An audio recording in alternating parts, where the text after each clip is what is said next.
नमो नमः संस्कृत।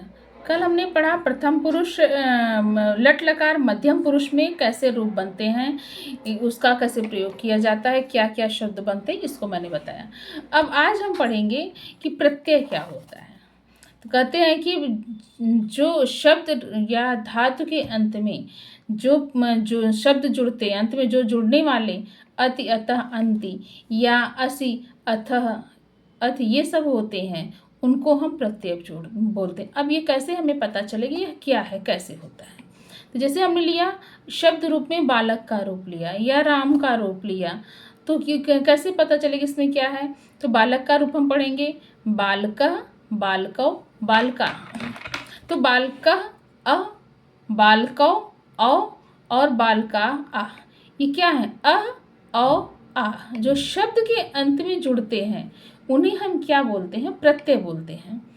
तो शब्द रूप में, अब धातु रूप में क्या होगा, जैसे लट लकार प्रथम पुरुष का है शब्द पठति पठतः पठन्ति। तो इसमें क्या होगा पठति अति, पठतः अतः, पठन्ति अन्ति, अति अतः अन्ति, पठति पठतः पठन्ति। उसी प्रकार पठसि पठथः पठत, असि अथः थ। ये क्या है, ये प्रत्यय शब्द हैं, इनको हम प्रत्यय बोलते हैं। अब बिना इन शब्दों के जुड़े हमारा शब्द पूर्ण नहीं होता है, तो हम उसमें प्रत्यय शब्द भी नहीं ढूंढ पाएंगे। तो अब कहते हैं जैसे अंत में अगर हम कुछ ना लगाएं, जैसे गृह हो गया, विद्यालय हो गया, राजा हो गया, या भोजन हो गया, पट हो गया, रक्ष हो गया, गच्छ हो गया, अगर इसमें हम प्रत्यय शब्द नहीं बनाएंगे तो इसका रूप नहीं चल पाएगा। कैसे चलेगा, तो हम इसकी समझ कैसे बनाते हैं। जैसे गृह का गृहम, गृहो, गृहाणि, पठ का विद्यालय का विद्यालयम बना दिए, पठ का पठति बना दिए, रक्ष का रक्षति बना दिए। इस प्रकार से जोड़ने, अंत में जोड़ने पर यह जो जुड़ता है शब्द उसको हम प्रत्यय शब्द कहते हैं, और इसी प्रकार से इसका प्रयोग किया जाता है। अब हम आगे पढ़ेंगे लट लकार मध्यम पुरुष का अभ्यास का अनुवाद हम कैसे करते हैं तीनों वचनों में। प्रथम पुरुष मध्यम पुरुष के तीनों वचनों में, एक वचन, द्विवचन और बहुवचन में हम कैसे अनुवाद करते हैं, हिंदी से संस्कृत कैसे बनाएंगे या संस्कृत से हिंदी कैसे बनाएंगे, इसको हम आज सीखेंगे। अब जैसे है तू पढ़ता है या तुम पढ़ रहे हो, दोनों का। अब तू क्या है, तुम पढ़ रहे हो या पढ़ता है, तो तुम हो गया मध्यम पुरुष एक वचन का, और उसके बाद मध्यम पुरुष एक वचन का पठति का क्या होगा, पठसी।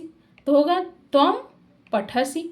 अब दूसरा आ जाता है तुम दोनों पढ़ते हो, तुम दोनों, तुम हो गया एक वचन का, युवाम हो गया द्विवचन का, तो हो जाएगा युवाम पठथः। क्योंकि मध्यम पुरुष द्विवचन में रूप एक वचन बनता है पठसी, द्विवचन बनेगा पठथः। तो यह भी क्या हो जाएगा युवाम पठथः। तुम सब पढ़ते हो, मतलब जितने बालक हैं सब पढ़ते, जितने भी बालक बालिका हैं सब पढ़ते हैं। तो यहाँ पे क्या हो जाएगा यूयम, तुम सब, यूयम तुम, तुम, युवाम तुम दोनों, यूयम तुम सब पढ़ते हो या तुम सब पढ़ रहे हो, तो क्या होगा यूयम पठथ। तुम पठसी, युवाम पठथा और यूयम पठसी, पठसी पठता पठत, युवाम पठत। अब आगे बोलते हैं जैसे तुम दोनों पुस्तक पढ़ते हो। अब यहाँ अभी मैंने पढ़ा कि तुम पढ़ते हो, तुम दोनों पढ़ते हो, तुम सब पढ़ते हो। अब यहाँ पे देते हैं तुम दोनों पुस्तक पढ़ते हो, तो क्या हो जाएगा तुम दोनों युवाम पुस्तक पढ़ते हो, पुस्तकम पठथः, तुम पुस्तकम